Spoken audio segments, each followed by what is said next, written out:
Bueno, muy buena tarde. Yo creo que ya es mediodía. Mediodía. Es un gusto estar aquí con ustedes. Sin duda es muy meritorio y para nosotros mexicanos que ver que hay una gran solidaridad de parte de todos los socios de UCCS ante los eventos que nos han afectado, no solo a México, digo, en los últimos días, los terremotos, sino también, bueno, como sabemos, el Caribe ha sido realmente muy afectado, terriblemente afectado las Islas Vírgenes, Puerto Rico, y bueno, inclusive Estados Unidos, Florida, etcétera, todo lo que ha ocurrido. Entonces, pues, este espíritu de solidaridad es de agradecerse. Este evento es la 18ª reunión anual y un poco la idea, según entiendo, es analizar las tendencias recientes de la globalización. En mi caso, mi conferencia principal sería sobre la posibilidad de la renegociación del TLC y en qué medida podría convertirse en un nuevo modelo, como lo fue cuando fue negociado. Pero antes de eso, yo había preparado una presentación de tendencias de temas que creo que son importantes como trasfondo, porque a final de cuentas la conferencia, la idea es que analice las tendencias alrededor de diversos temas centrales, como son el sector financiero, el sistema global de comercio, cuáles son las tendencias para que ustedes se formen, de hecho, los cambios geopolíticos que hay a nivel mundial, que pueden tener alguna incidencia sobre las perspectivas de desarrollo y perspectivas de inversión de los distintos países, y para que ustedes se hagan una mejor idea de cuáles serían las recomendaciones que deberían de hacer. Es muy larga la presentación. Para hacerla, yo creo que me podría llevar toda la sesión, no solo la de introducción, sino también la mía que me correspondería, pero yo creo que sí es importante tenerlas un poco como trasfondo para que al concluir esta sección yo ya culminaría sobre el cambio que se ha venido dando precisamente en Estados Unidos, que de algún modo explican el fenómeno Trump, que yo creo que es importante tenerlo muy claro para entender qué es lo que puede ocurrir para el futuro, sobre todo en la relación con nosotros. Bueno, a raíz de obviamente la gran crisis del 2008, pues, ha habido una constante crisis, una incertidumbre en el futuro de políticas, y esta gráfica nos lo demuestra muy bien. Vean cómo ustedes, a raíz de la crisis de 2008 y luego la crisis de migración y luego el referéndum en la Unión, en Gran Bretaña, y luego la elección de Estados Unidos, vean ustedes cómo se ha incrementado esta idea de no se sabe bien a bien cuál va a ser el futuro, hacia dónde van a dirigirse las políticas. De hecho, esto ha afectado el crecimiento también de importaciones, cómo van a la caída y cómo va la incertidumbre un poco hacia el frente.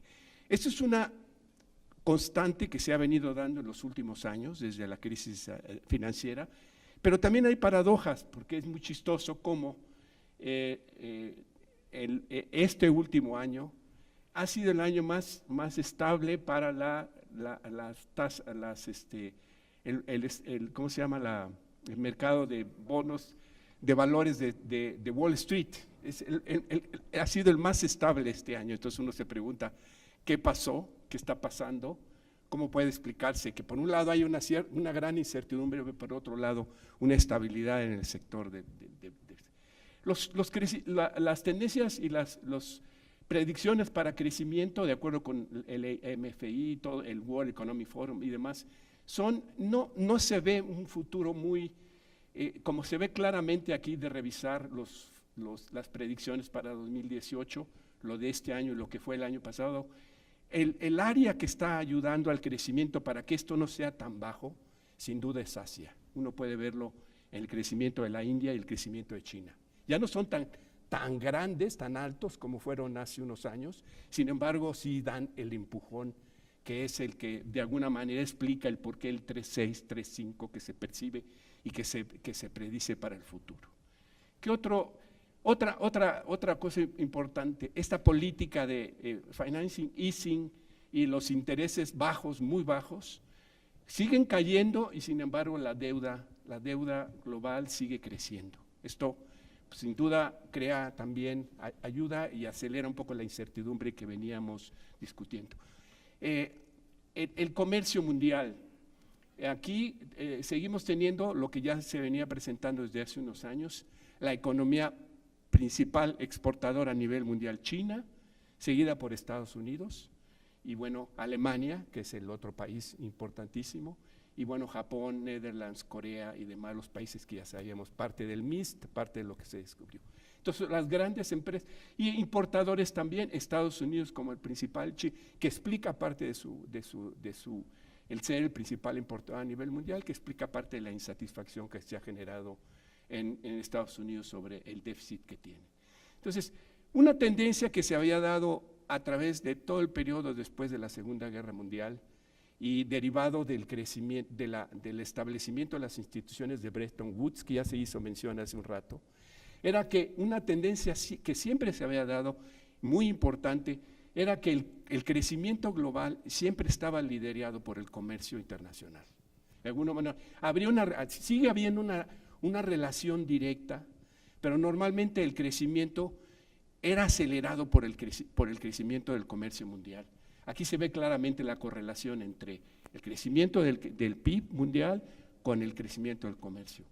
Lo que ha pasado en los últimos años es que ya se ha perdido. Tenemos un mayor crecimiento, más o menos un crecimiento estable, pero el comercio ya no ha estado tan dinámico como se había dado en todo el periodo de la Segunda Guerra Mundial.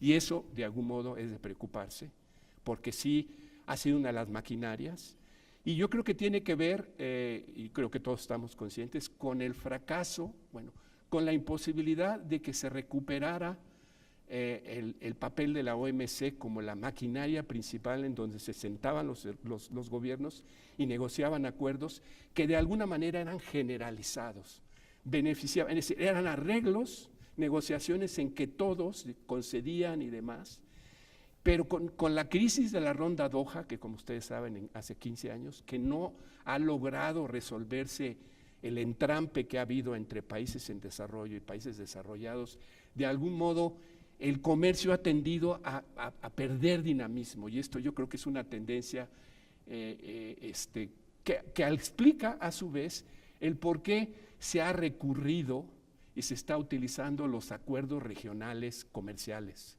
que son, como ustedes saben, acuerdos entre grupos de países para tratar de liberar comercio, para tratar de establecer una ruta de crecimiento económico, y esto se ha acelerado enormemente. Para 2015, vean ustedes cómo se ve esto. Vean el crecimiento de los acuerdos comerciales regionales. Para el año había más de 1,000 y siguen en crecimiento. Acuerdos no solo entre países del norte, con países del norte, sino países del norte y el sur, sur y sur, que como pueden ver en los últimos años han proliferado también. Y esto es una tendencia que, esta gráfica creo que a todos nos puede interesar. Con el fracaso y con con la crisis, todavía no es un hecho. Hay economistas nosotros tenemos un diplomado en el colegio que estamos organizando sobre negociaciones comerciales internacionales. Ha habido varios expertos y los 4 o 5 que han llegado, todos coinciden en que no podemos dar por muerto todavía al TPP. Que el TPP está como congelado, pero que todavía es posible que resucite. Es cierto, hay una regla, de acuerdo con, no recuerdo la cláusula específica del tratado, entraría en vigor si todos los países lo firman después de 2 años de haberlo negociado, todavía estamos en ese periodo, o al menos que un número de países que equivalgan al 87% del producto de los miembros sean que los aprobaran. Esta regla obviamente estuvo establecida para asegurarse que a fuerza tenía que ser parte del acuerdo de Estados Unidos y probablemente Japón. Japón, como ustedes saben, sí quiere. De hecho, ha intentado, en las reuniones que han tenido el primer ministro Abe y el presidente Trump, cada vez que llega el primer ministro, le insiste a Trump que reconsidere su decisión. Sin embargo, Trump ha decidido que no quiere mantener. Pero el acuerdo sigue, y como saben ustedes, los países latinoamericanos, México, están examinando la posibilidad de que todavía resucite. Pero en fin, la idea de esta gráfica es que Estos acuerdos regionales de alguna manera son los que están dándole un juego alternativo al comercio, tratando de promoverlo, porque la OMC en la actualidad se encuentra en esta especie de crisis que parecería empezar a resolverse. Se acaba de negociar un acuerdo muy importante de liberalización de comercio, que se llama de facilitación comercial, que es un gran acuerdo negociado recientemente en Bali y que de alguna manera da esperanzas de que puede volver a jugar un papel importante. Pero esta sería la estructura de lo que tendríamos. Con el abandono, si es que se concluye finalmente que no va a regresar a Estados Unidos, esta es la estructura que tendría el comercio en Asia-Pacífico. Y como ven ustedes aquí, el RCEP se convertiría en el acuerdo que le daría, bueno, no necesariamente, porque también APEC, si ustedes ven APEC, sí entienden, ¿verdad? Todos los Chinese, Taipei, Hong Kong y demás forman parte de APEC, y ellos a su vez, APEC también Chile, México, Perú está en APEC, y Australia, Brunei también están, China, pero entonces están participando en estos diversos. Pero APEC de algún modo ha sido una organización que ha funcionado muy en base a la idea de que ustedes decidan a qué paso quieren ir avanzando. No es como el TLC, no es como la OMC, acuerdos que se dicen nos comprometemos y vamos a reducir barreras a tal momento y para tal periodo, y hay compromisos muy claros para futuro.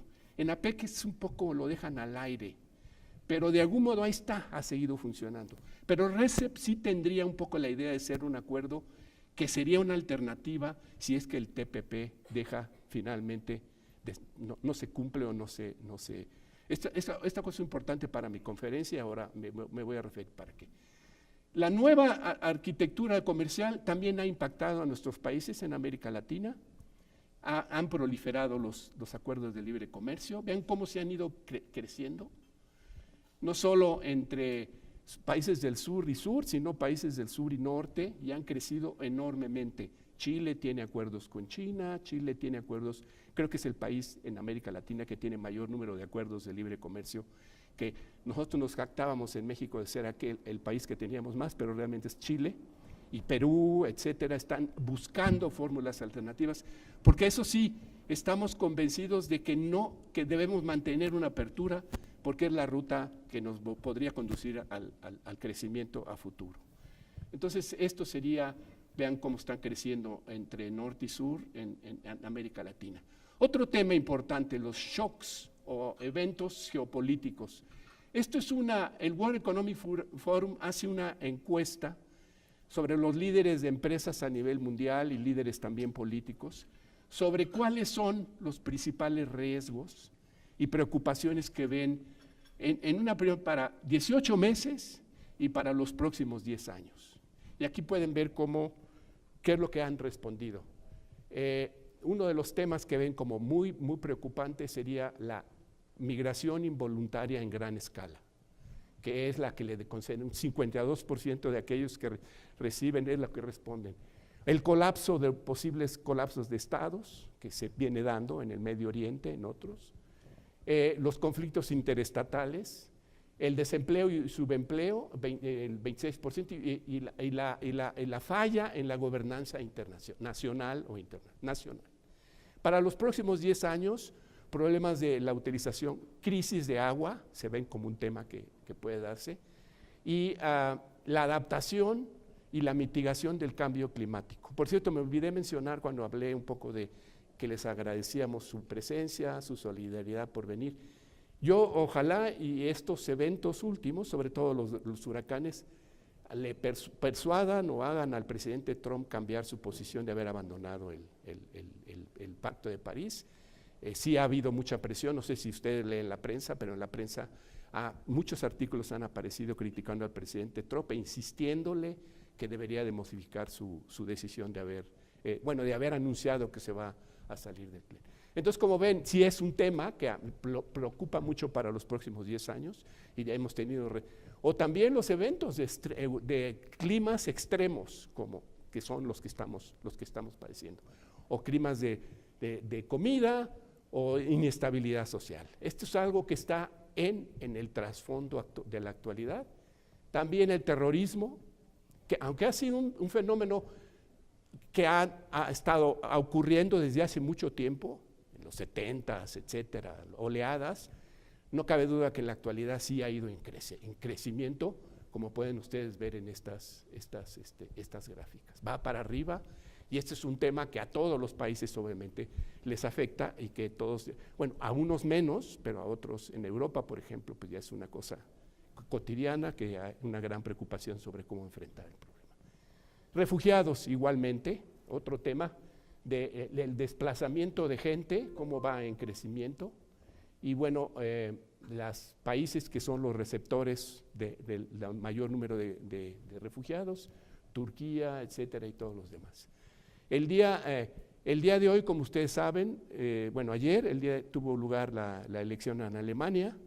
La presidenta Merkel fue reelecta o reelegida, pero con una ventaja mínima comparada a la que tuvo hace el último periodo. Perdió 10 puntos porcentuales, y un nuevo partido apareció en el seno de extrema derecha, que va a formar parte del Parlamento por primera vez desde 60 años en Alemania. Y esto venía yo leyendo el New York Times y Wall Street Journal, y un poco el análisis que se está tratando de hacer. Y yo creo que el consenso, por lo menos de los analistas que yo pude leer hoy en la mañana, es que va a tener que dar un giro un poco en su política de apertura hacia los refugiados y hacia los migrantes, que sin duda ahí es donde va a tener, porque probablemente este partido que llega de extrema derecha, la Alternativa para Alemania, que creo que así se llama, es un partido que precisamente habla de recuperar Alemania para los alemanes. La identidad se está perdiendo, y es una crítica precisamente a este fenómeno. Make America First. Sí, Make America. Y bueno, el otro tema, sin duda, que está nos tiene a todos constantemente revisando la prensa y qué va a pasar, es el tema de Norcorea. Como pueden ustedes ver, Norcorea ha creado un arsenal de armas. Aquí están mencionadas algunas de ellas, y dónde están sus localizaciones de todas las armas que tiene. Y obviamente esto pone una situación muy complicada a Corea del Sur, pone una situación muy complicada a Japón, con todas sus políticas, y a Estados Unidos, que de alguna manera es el garante supuestamente de la estabilidad y la seguridad de estos países. Y entonces, pues, con este crecimiento de este armamento, bueno, lo más importante es esto, que son estos misiles de largo, que ha ido creciendo la aparición de estos misiles de largo alcance, que en cualquier momento ya podrían alcanzar a nuestro continente si llegara a ser necesario. Y esto hace que precisamente, y luego pues las grandes preguntas es, ¿qué tipo de política, qué tipo de reacción hay que tomar hacia Corea del Norte? Bueno, aquí se mencionan de 4 adaptadas de este señor Bowden: la prevención, que sería un ataque comprensivo, ¿cómo se llama?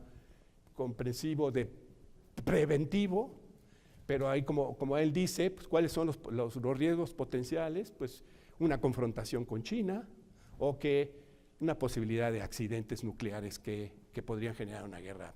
Entonces, esa parecería no ser una opción. La otra es la de la contención, que fue la que se utilizó en el periodo de la Segunda Guerra Mundial contra la Unión Soviética por parte de Estados Unidos, contención, etcétera, ataques específicos para dañar la capacidad militar de Corea del Norte, pero también lo que se percibe es que tendría varios problemas en que probablemente Kim Jong no permanecería en el poder, y entonces quizás líderes militares muchos más duros, y provocarían una guerra que llevaría al primer escenario, que es un poco prevenirlo. Y el tercero, que es lo que probablemente ustedes han visto en la prensa más a menudo, que ha estado apareciendo constantemente, la decapitación. Se está hablando que están planeando un ataque para acabar con los líderes, especialmente con el presidente, el líder militar, y esto haría que, pues, prevenir una guerra. El problema, como dicen aquí también, es que hay una clara violación del derecho internacional, y otra vez una incertidumbre enorme sobre cuál sería la alternativa que surgiría de acabar con los líderes actuales. Entonces, y la aceptación, que es el que está en el presente. Las sanciones económicas, que se están implantando, que el presidente Trump quería que fueran más duras, pero forzando a China, forzando a Rusia a apoyar una dureza, limitando, por ejemplo, las exportaciones de petróleo. No se cumplió, y entonces pues el escenario es un poco de incertidumbre, y todo parece indicar que Norcorea va a poder cumplir, si sigue esto en pie, va a poder cumplir con sus planes de crear la capacidad para desarrollar misiles de largo alcance. Entonces, es un tema complicado. Las sanciones económicas, como ustedes saben, tampoco sirvieron o han servido para parar a Rusia en Europa, no ha abandonado Crimea, al contrario, se sintió todavía más empoderado. Todo parece estar pasando aquí. Obviamente nosotros somos un país que nunca ha participado realmente en una guerra externa, excepto en el siglo XIX, etcétera, y en la Segunda Guerra Mundial, y hemos participado de algún modo con fuerzas de pacificación, pero pues es difícil para nosotros más o menos imaginarnos este escenario, pero esto es lo que están discutiendo los expertos sobre qué conviene, y el presidente Trump como que no tiene muy claro que la vía diplomática no parece ser una opción, no está buscándola como una vía, a pesar de que China, Rusia le insisten que tal vez debería haber una especie de... ¿Y qué está pasando? Pues que entonces Corea del Sur está presionando para acelerar su proceso de rearmamento. Japón ya está también reconsiderando cambiar la constitución pacífica que está obligada a mantener.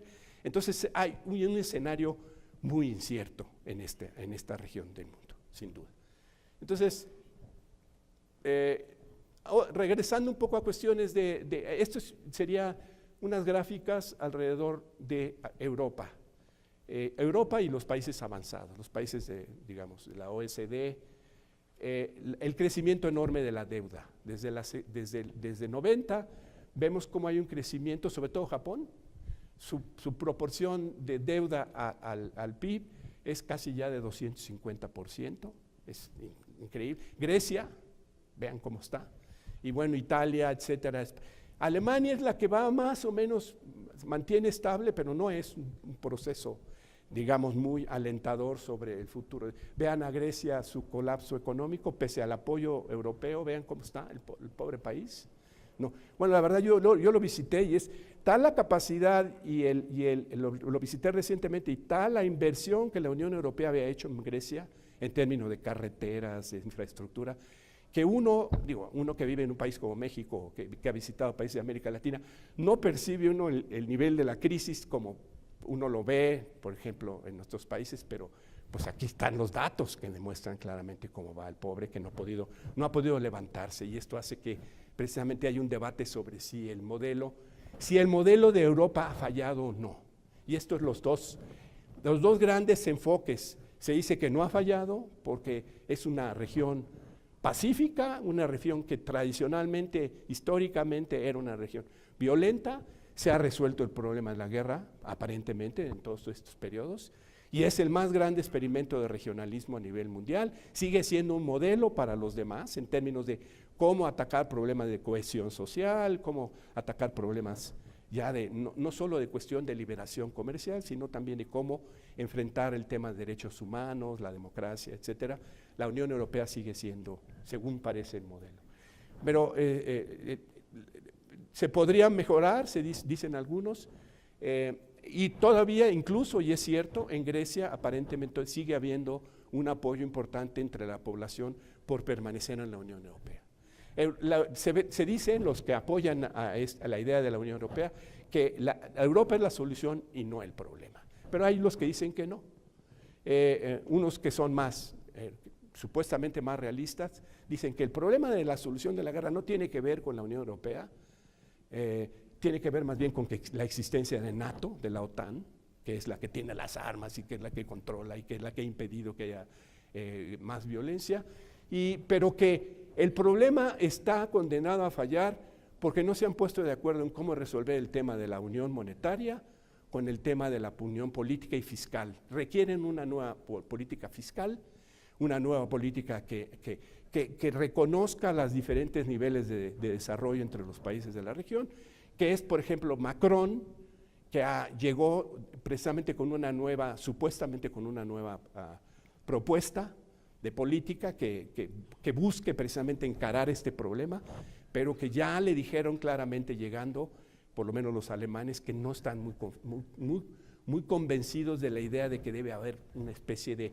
unión fiscal para resolver el problema. Mientras no haya reformas importantes en ciertos países que de algún modo, para Alemania, son los que explican el problema. Y bueno, obviamente otra crítica que se le ha hecho siempre a la Unión Europea es que es un modelo que está liderado por élites políticas, élites empresariales y élites políticas, y que no tiene mucho que ver con la democracia. Realmente los votantes no deciden mucho lo que pasa en Bruselas y en todas las instituciones de la Unión Europea, que son más bien las élites, y es un poco el argumento de crítica que hace. Entonces, que ha perdido legitimidad política. Entonces el gran tema es, ¿va a poder sobrevivir, va a poder avanzar, o qué puede pasar con Europa en el futuro? Bueno, el otro tema que me permite irme acercando al tema que me corresponde a mí como la principal conferencia, el tema de cuál es el papel de la tecnología y cómo se relaciona con el tema de los empleos. Y aquí lo que nos dice esta gráfica es un trabajo de McKinsey, es que ha habido una clara crecimiento de tecnologías de robotización que han sustituido a empleos en una variedad de sectores y que la tendencia es que así va a seguir siendo el caso. Entonces aquí nos plantea un problema de qué tipo de empleos, qué tipo de nuevas políticas educativas, qué deben hacer las naciones para enfrentar este cambio tecnológico que se está dando. Vean cómo ha afectado, cómo han caído y han perdido en Estados Unidos posiciones los empleados de ciertas clerks, bookkeeping, secretarias, typists, están totalmente automatizados en el presente y probablemente así lo vayan a hacer para el futuro. ¿Cuál es la probabilidad de que la computarización siga llevando a esta pérdida de empleos? Y aquí esto es muy interesante. Respecto a ciertos empleos, para los terapistas recreacionales no les debe de preocupar. Ellos sí son necesarios, no puede ser automatizado probablemente. Pero ¿qué tal para telemarketers o para contadores o para vendedores en las tiendas o para machinería? Vean la probabilidad de que desaparezcan esos empleos en el futuro cercano, es muy alta. Entonces, este es un poco estudios que se han hecho. La experiencia de New York Times, vean cómo estaba de 4,000 empleados, cómo han ido cayendo bueno, en el total, a la mitad o menos casi la mitad, en circulación en todos los niveles de la empresa. Van para abajo, van de caída. Entonces, y como dicen, los robots, Robocalypse, este término tan interesante, cómo están en Corea del Sur, cómo se están comprando robots. Por cada número de 10,000 empleados, el número en South Korea está a la cabeza de todo esto. Japón, Alemania, Suecia, etcétera, etcétera, etcétera. Van adquiriendo cada vez más robots para cierto tipo de empleos. Entonces, es una problemática que nos genera. Bueno, y todo esto de alguna manera se relaciona con este otro fenómeno que el señor Mubarak me pidió que enfatizáramos mucho en esta presentación. El problema del populismo, la ola de populismo que se ha expresado a nivel mundial, sobre todo en Europa, Hungría, Polonia, Turquía, los Netherlands, Filipinas, bueno, en Francia, afortunadamente no pasó a mayores con la llegada de Macron, pero bueno, Donald Trump, que para nuestra región es muy importante. ¿Qué tiene que ver, cuáles son las características comunes de esta oleada? Nacionalismo, antiglobalización, antiinmigración, desconfianza de las instituciones multilaterales, desconfianza de las élites empresariales e intelectuales y la idea de que el hombre común es el que realmente entiende, bueno, por no hablar de los hechos alternativos, etcétera, que es toda esta nueva retórica también para criticar a las élites o a los periodistas o a los demás. Es un lenguaje en que confiar en el líder y la búsqueda de soluciones simples para problemas que son muy complejos. Entonces, pues Emmanuel Macron parecería haber roto esta tendencia. La reelección de la señora Merkel también parecería darnos esperanza de que esta tendencia no es tan fuerte como parecería, pero como ya les dije, con la llegada de este otro partido, de la Alternativa por Alemania, pues de algún modo van a obligar a Merkel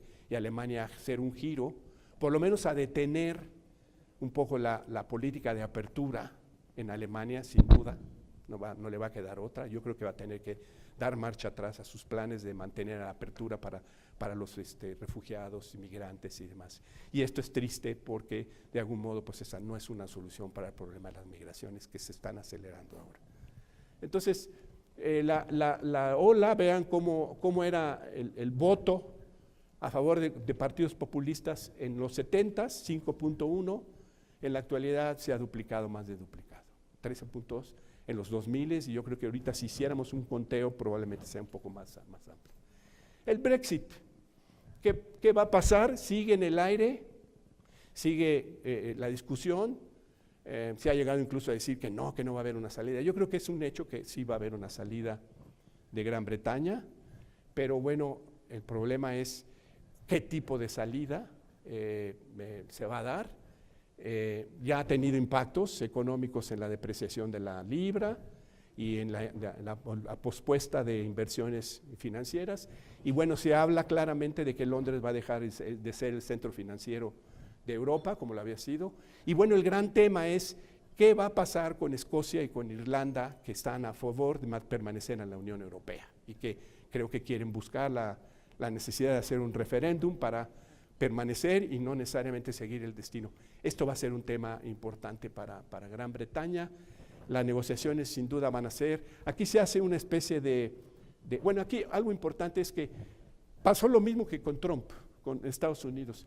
Los sondeos antes de la elección predecían que iban a ganar los que querían quedarse en la Unión Europea, y pues a la hora de la hora lo que pasó fue que fue al revés. Y lo mismo pasó en 2016. Todo el mundo, yo estaba en Washington, me había invitado a una visita, estábamos todavía con expertos en un centro de Washington, y los expertos predecían que ganaba Hillary Clinton por 3, 4, 5%, etc. Todo el mundo salió de esa reunión y dijo, vamos a celebrar porque va a ganar, no se va a materializar la amenaza de Trump. Y pues nos fuimos a una cena donde empezaban a pasar los resultados y hubieran visto ustedes toda la salida, que es el velorio que se generó una vez esto. Entonces, bueno, ese es el Brexit. Esto también es una variable que pues nos tiene, que está también en el ¿cómo se llama?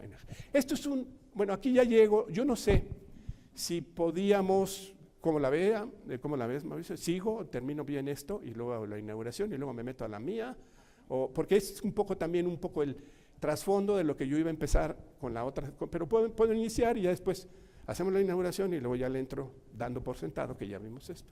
Es decir, ¿qué pasa en Estados Unidos? Se habla, algo que presenciamos en la última elección, fue Estados Unidos siempre, bueno, en su historia ha tenido ciclos de aislacionismo y ciclos de apertura.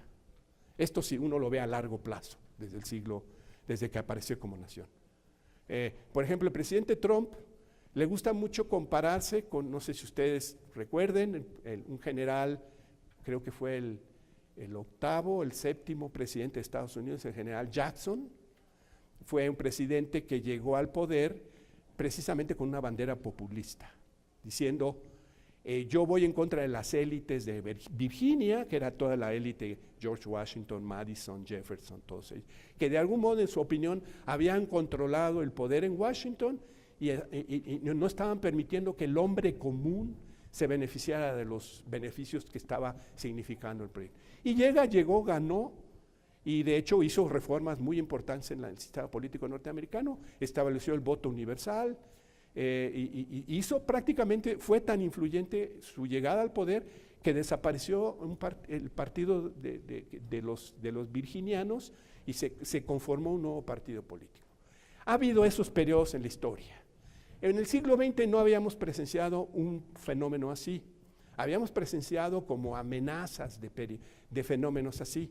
Por ejemplo, si ustedes recuerdan, en la negociación del TLC en 1992, hubo una erupción de un candidato, también un ¿cómo se llama?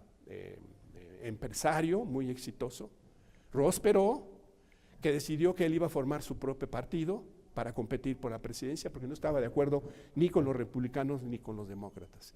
¿Y cuál era su bandera? La bandera era, si ustedes firman ese, y fue el TLC el que se volvió la bandera de su campaña, si ustedes firman ese acuerdo, va a haber lo que él llamó Giant Sucking Sound, no sé cómo traducirlo, creo que una escapada enorme de empleos, porque México se iba a llevar todos los empleos. Y entonces la crítica era, no podemos permitir, en México son un país que no tienen reglas.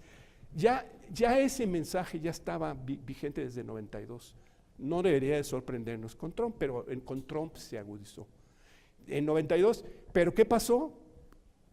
Gore se enfrentó a Ross Perot en un debate en la prensa, no sé si algunos de ustedes de más o menos de más edad se recuerdan de eso, lo derrotó, todavía había un clima amplio en Estados Unidos a favor de apertura de la economía, etcétera. Le ganó el debate y desapareció del mapa.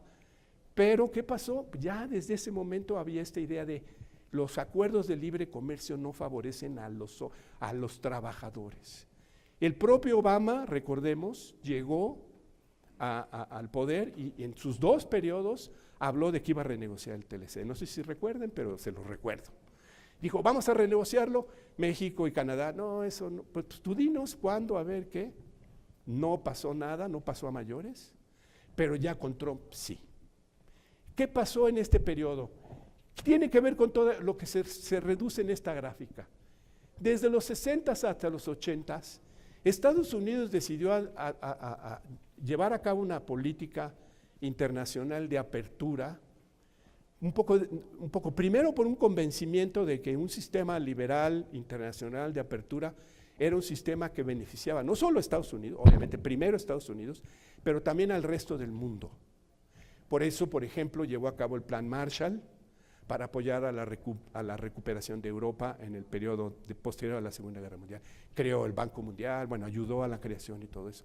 La idea, no queremos ser como los países europeos que siempre han pensado en apoderarse de territorios.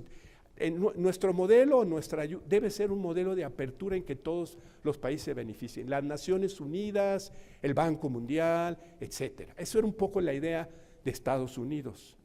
Pero eso se fue transformando en los 60s y en los 80s, porque empezó a haber, conforme se recuperaron países como Japón y los países NICS, como fueron Corea y demás, con apoyo norteamericano, por cierto, empezó a haber una oleada de exportaciones de productos de esos países y Estados Unidos empezó a sufrir una presión para el proteccionismo, para industrias que no pudieron aguantar la presión y la competencia de esos países. Empezó a darse un cambio de política en Estados Unidos.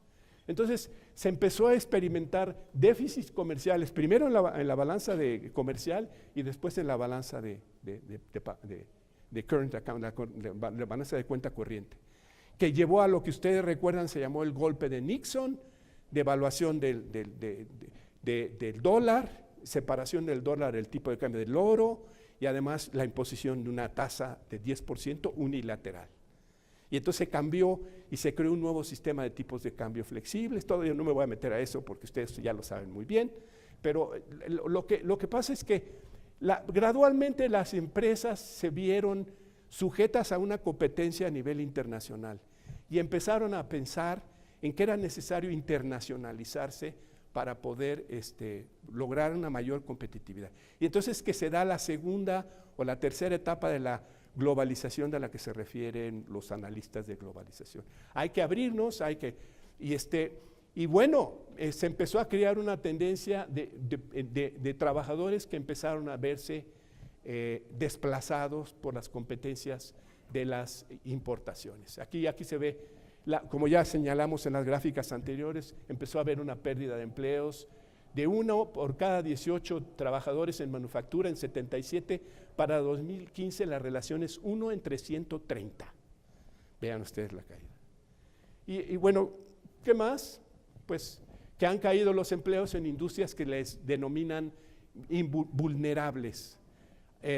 Vestido, industrias de metales, productos de piel, de vidrio, etcétera. Vean cómo han perdido participación en empleos de Estados Unidos. Entonces, ese es el core de los grupos de gente que eligió a Donald Trump. Digo, es nomás para irme adelantando. Y junto a esto, lo que ya se mencionaba nuestro primer expositor, perdón, sí, que nos hablaba de la famosa desigualdad. La desigualdad que se ha incrementado y que, como pueden ustedes ver, no es aquí, perdón, la desigualdad viene acá, o me la pasé, ¿verdad? Aquí. La desigualdad es esto: ¿quién recibe el famoso tema del 1% y del 50%? Vean cómo han perdido participación en el ingreso total los 50% que reciben el menor número de ingresos en Estados Unidos, y cómo el más alto, el porcentaje más alto, el 1%, ha ido capturando el Producto Interno Bruto. Esto ya lo han señalado estudiosos, se sabía. Clinton en su campaña decía: necesitamos crear políticas para apoyar a los trabajadores desplazados, nuevos sistemas de entrenamiento, que en mi opinión personal sería la solución, pero que no lo vendió apropiadamente su campaña. Digo, debería haberlo dicho de manera muy enfática, tal vez eso hubiera podido convencer a los grupos de trabajadores que no la apoyaron finalmente, en Michigan, en los estados clave, pero así pasó. Y bueno, la deslocación que está dándose bueno, aquí el mensaje es: no es el comercio, es la falta de inversión y la falta de ahorro que está explicando el déficit en cuenta corriente, el déficit de la balanza comercial de Estados Unidos. No es el comercio, es la tecnología, es la innovación la que está explicando estos cambios, pero qué bueno. Entonces, para concluir esta sección, estamos en un entorno muy fluido, por usar una palabra, ciertas cosas que parecen paradojas, la estabilidad en las bolsas de Wall Street, pero al mismo tiempo pues las tasas de interés cayéndose y sin embargo las deudas subiendo, no se recupera el crecimiento en Europa como debería de ser. Y bueno, Estados Unidos sin duda sigue siendo la nación que es importantísima para mantener el orden internacional, pero que hay una amenaza de que haya un retroceso a un fenómeno de aislacionismo que no hemos percibido en nuestra generación, pero que ha habido en la historia de Estados Unidos. Ni modo, sí ha habido, y que pues, puede ser que pueda volver a darse. No la podemos descontar, no podemos decir que no. Yo me voy a adelantar, en mi presentación voy a decir lo contrario.